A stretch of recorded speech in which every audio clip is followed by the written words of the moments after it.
बिहारी जी की इच्छा तो कि हम और आप ऐसे बैठकर कथा सुनेंगे।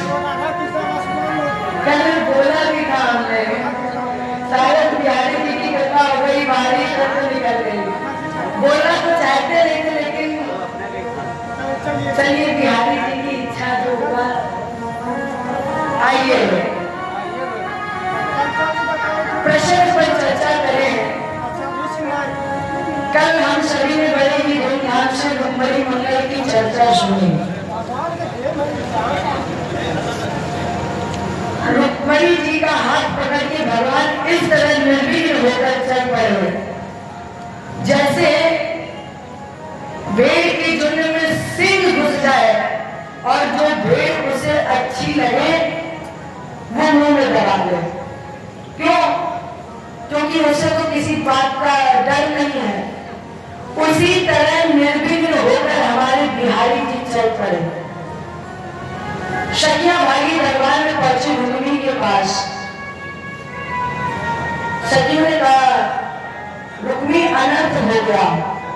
क्या हुआ? वो जो द्वारकाधीश कृष्ण है उसने रुक्मिणी जी का हरण कर लिया। अब जैसे ही रुक्मिणी को पता चला तो रुक्मिणी ने हाथ उठाकर के प्रतिज्ञा कर ली कि जब तक हम द्वारकाधीश कृष्ण को हरा नहीं देंगे, पराजित नहीं कर देंगे, तब तक हम लौट करके कुंदनपुर में अपना मुख नहीं दिखाएंगे। अब इधर शिशुपाल को जाकर के बताया, अब राजा की बारात में सही राजा ही होते हैं ज्यादातर। तो अब शिशुपाल दंडवत जरासंध सबने रुक्मिणी के सेनापतित्व में भगवान पर आक्रमण कर दिया। ऐसे घेर लिया भगवान को जैसे चंद्रमा बादल को घेर लेता है। लेकिन हमारे ठाकुर जी ने क्या किया? एक एक को पराजित किया और एक एक को पराजित करने के बाद भगवान ने रुक्मिणी को रथ के पीछे बांध लिया। क्यों?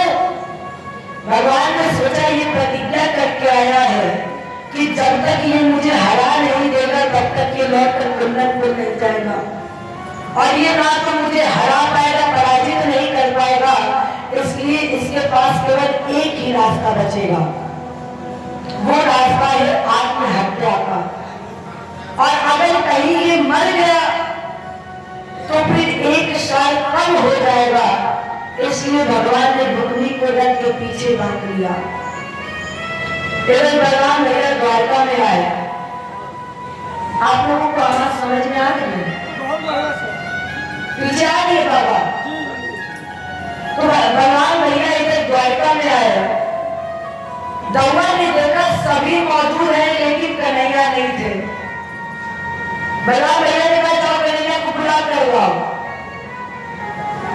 किसी को पता नहीं था कि कहां गए हैं। दौड़ा ने कहा, दारू को बुलाओ। दारू भी कन्हैया के साथ गए हुए थे। तब तक पीछे से एक व्यक्ति आया, उसने कहा, महाराज जी कन्हैया चले गए हैं दारू के साथ। दौड़ा ने पूछा, कहां गए? विवाह करने गए। दौड़ा ने कहा, देखो भगवान कृष्ण का विवाह, कन्हैया का विवाह बगैर लड़ाई झगड़े के तो हो ही नहीं सकता है। और जब बगैर लड़ाई झगड़े के नहीं हो सकता तो फिर मेरा व्रत है तो हमें जाना है।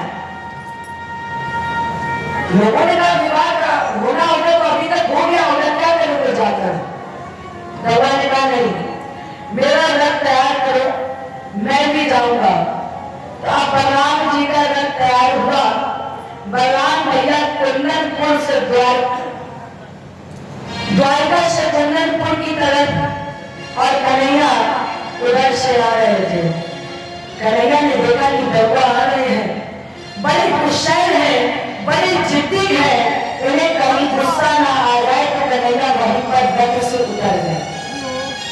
प्रणाम किया दौड़ा, ये कृष्ण आपको प्रणाम करता है।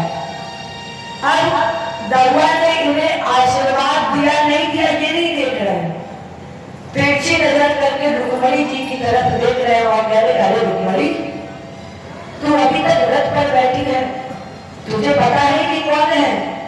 ये मेरे बड़े भैया बलराम है।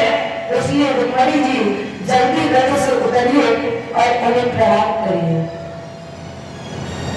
रुक्मणी जी रथ से उतरी। रुक्मणी जी ने हाथ जोड़ करके प्रणाम किया। दौड़ा, ये रुक्मणी आपको प्रणाम करती है। दौड़ा ने आशीर्वाद दे दिया, अखंड सौभाग्यवती भव। और जैसे ही इन्हें आशीर्वाद मिला, करीना ने कहा, अब हमें काहे का डर, इनको तो आशीर्वाद मिल गया, अब हमें कोई डर नहीं। करीना ने कहा, दौड़ा ने कहा, ये बताइए, विवाह करने गए और विवाह करके जब तुम लौट कर आए तो साथ में लेकर के आए हो?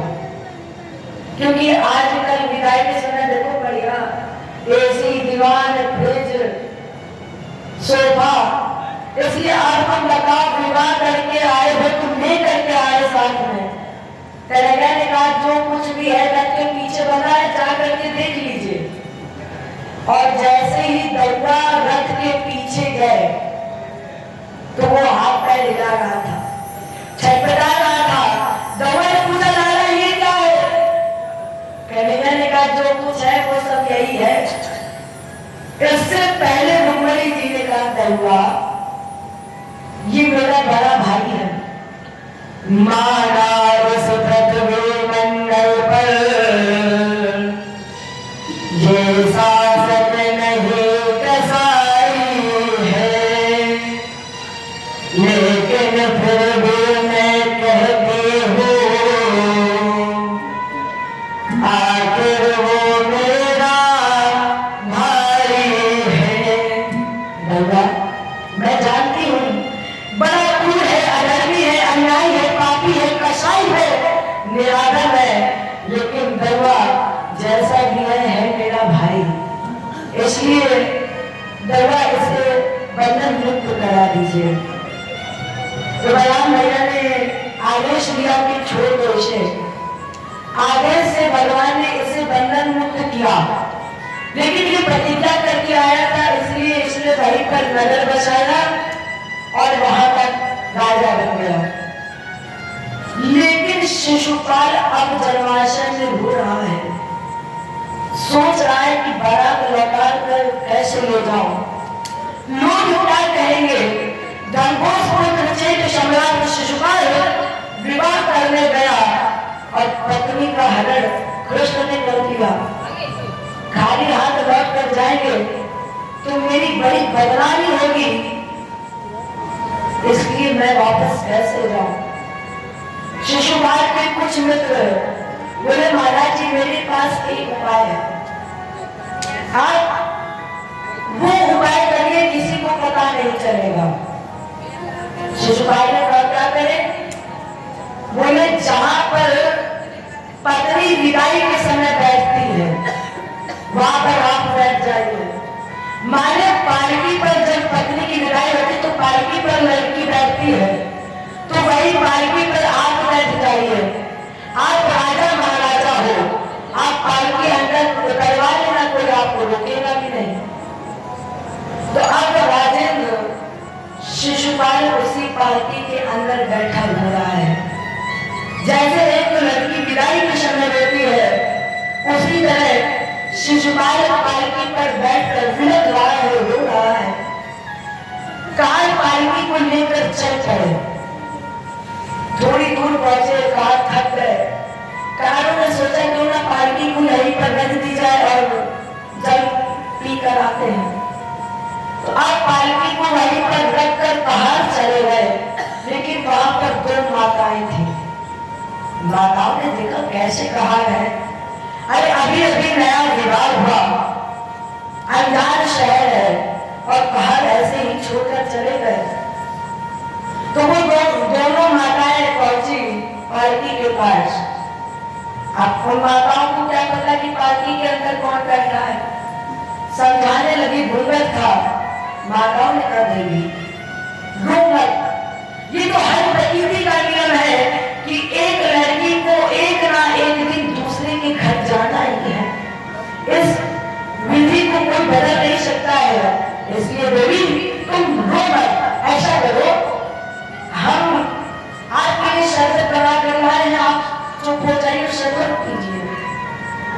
और जैसे ही माताओं ने घूंघट उठा करके देखा, माताएं बेहोश हो गई। नारी की जगह नर बैठा, वो भी नारी के रूप में, और कहा वापस आए, माताओं को होश में लाए और शिशुपाल को ले जा करके वही शिशुपाल होता हुआ बारात लेकर वापस गया। इधर बलराम भैया भगवान कृष्ण के रुक्मिणी जी के साथ द्वारका पधारे और यहाँ पर भगवान कृष्ण का विवाह रुक्मिणी जी के साथ हुआ। यहीं से भगवान कृष्ण का एक नाम पड़ा, रुक्मिणी कृष्ण जय बोलो, रुक्मिणी कृष्ण भगवान की। ये प्रथम विवाह भगवान का संपादित हुआ।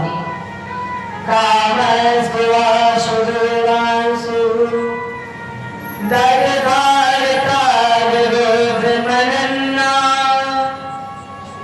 समय आने पर इनके यहाँ कामदेव पुत्र रूप में जन्मे। प्रद्युम्न क्या था सर्वतो नौ महापुरुष, जो संसार में प्रद्युम्न के नाम से जाना गया। जैसे ही इसका जन्म हुआ, समरासुर नाम के दैत्य ने इसका हरण कर लिया और हरण करके ले जाकर के समुद्र में फेंक दिया। उस समुद्र में एक मछली थी, उस मछली ने उस बच्चे को निगल लिया। अब एक मछुआरा आया मछली के लिए, लेकिन जब उस मछुआरे ने मछली के लिए समुद्र में जाल फेंका तो वो वही मछली उस जाल में फंस गई जिस मछली ने उस बच्चे को निगला। जब उस मछुआरे ने मछली को काटा तो वो बालक मरा नहीं, जीवित निकला। क्यों? क्योंकि कामदेव तो स्वयं भगवान है और कामदेव को जलाने की क्षमता केवल शिव जी के अंदर है। वो भी कब? जब भगवत कृपा। तो ये तो स्वयं भगवत स्वरूप है, इसलिए ये मरे नहीं। अब उस मछुआरे ने मछली को काटा, बालक जीवित निकला तो बड़ा आश्चर्य हुआ। मछली के लिए बालक गर्भ से निकला तो उसने उस बालक को ले जाकर के समरासुर को दे दिया। समरासुर के यहाँ एक महिला माया देवी नाम की दासी का कार्य कर रही थी। समरासुर ने कहा, देवी तुम इस बच्चे का भरण पोषण करो। उस महिला ने अल्पकाल में प्रद्युम्न जी को युवावस्था प्रदान की और जब प्रद्युम्न जी विदा हो गए तो उस महिला ने कहा, महाराज जी मैं आपकी पत्नी हूं। प्रद्युम्न ने कहा, देवी आप मेरी पत्नी हो? तुम तो मेरी माँ हो और आज तुम्हारे हृदय में वो विचार कैसे आ गया? माया देवी ने कहा, स्वामी आपको पता है कि आप पुत्र हैं किसके? प्रद्युम्न ने कहा, देवी हमने तो आपके ही गोद में नेत्र खुले हुए हैं। मैं आपके अलावा किसी और को जानता ही नहीं। मैं आपको ही अपना सब कुछ मानता हूँ। माया देवी ने कहा, भगवान नारायण सुत, आप यहाँ किसी के पुत्र नहीं हैं, आप केवल जन्मे हैं। भगवान नारायण सुत सनरेरा हरे ग्रहान। महाराज जी आपका हरण समरासुर नाम के दैत्य ने किया। माने माया देवी ने प्रद्युम्न जी को सारी घटना बताई और सत्यता तो ये है कि आप कृष्ण के पुत्र प्रद्युम्न भी नहीं है, केवल आप जन्मे हैं, लेकिन आप है कौन?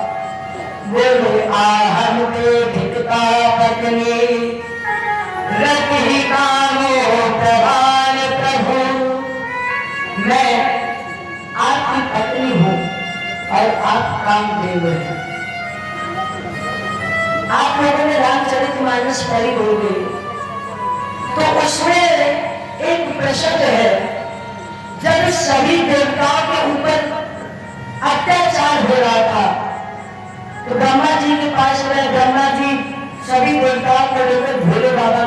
गए। सभी देवताओं ने देखा, ब्रह्मा जी ने देखा कि भोले बाबा समाधि में है, तो अब सभी देवता पास जाने से डर रहे थे कि अगर कहीं समाधि भंग हो गई तो फिर मेरा समझ लो कल्याण है। इसलिए क्या किया, कालदेव को बुलाया गया। कालदेव जानता है कि मेरी मृत्यु तय है, निश्चित है, फिर भी कालदेव गए एक वृक्ष के पीछे और बालों से तीर से जैसे ही भोले बाबा,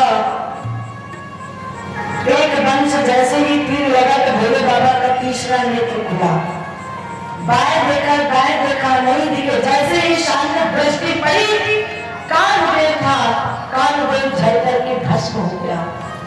कालदेव की पत्नी रति जी भोले बाबा के पास आए। भोले बाबा से कहा, स्वामी प्रभु, मेरे पति तो आपको जगाने के लिए ही आए थे। आपने तो राम जी को वचन दिया था, राम जी को वचन दिया था कि मैं विवाह करूंगा, लेकिन वचन देने के बाद ही भोले बाबा समाधि में। इसलिए मेरे स्वामी को आपको उस समाधि से जगाने आए थे, आपके वचन को याद दिलाने आए थे। आपने मेरे, अब ये बताइए कि मुझे मेरे स्वामी कैसे मिलेंगे? तब से